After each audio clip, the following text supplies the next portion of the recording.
on compte y participer non pas comme une structure isolée, mais dans le cadre d'un réseau mondial. Un réseau mondial des médias libres.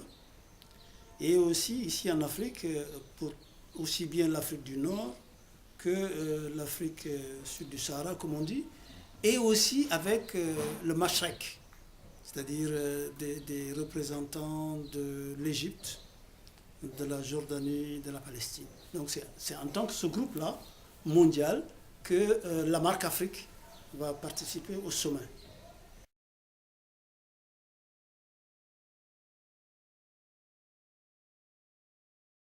D'abord que les médias libres, c'est un réseau de médias libres, c'est-à-dire de radios communautaires, de blogs, de médias en ligne, de pratiquement tous les pays au monde aujourd'hui, c'est-à-dire plusieurs pays, pratiquement tous les pays d'Amérique latine, des organisations mondiales donc, comme l'Association mondiale des radios communautaires, comme l'Institut Panos.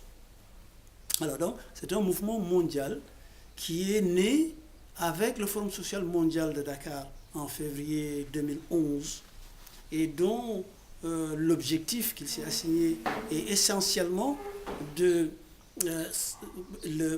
pour le droit de revendiquer, de se mobiliser pour le droit à la communication et la liberté d'expression, étendue donc aux populations, pas seulement réservées aux journalistes comme vous savez, mais aux populations qui utilisent ces médias-là, les médias donc tels que les radios communautaires, les blogs, les médias sociaux en général.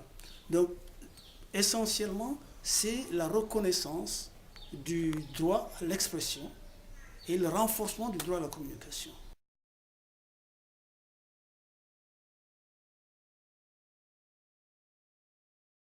Nos attentes, c'est qu'il y ait une force de plaidoyer à l'échelle mondiale soit constituée autour donc, du droit à la communication et de la liberté d'expression.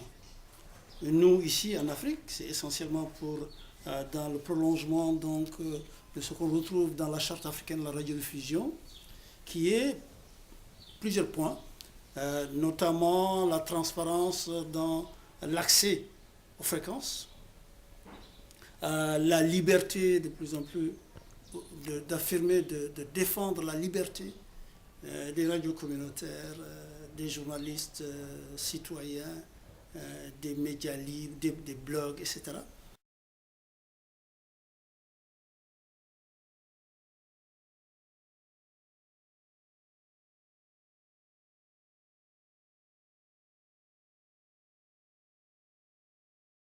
C'est un des points stratégiques sur lesquels la marque travaille, notamment dans le cadre de son plan stratégique 2012-2014. La question plus globale de l'environnement, oui, mais plus particulièrement le réchauffement climatique et les changements climatiques. Alors donc les radios communautaires maintenant ont pour mission, l'une de leurs missions essentielles, c'est d'informer sur ce phénomène-là, qui, comme vous le savez, si les prédictions scientifiques se révèlent exactes, peut bouleverser la vie du continent, notamment la production agricole, notamment la sécurité physique des villes côtières.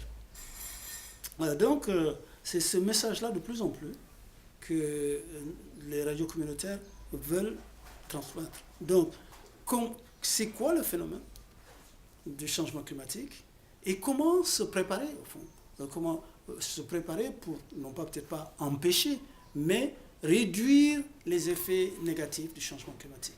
Donc ça va être de plus en plus au cœur du travail des radios communautaires.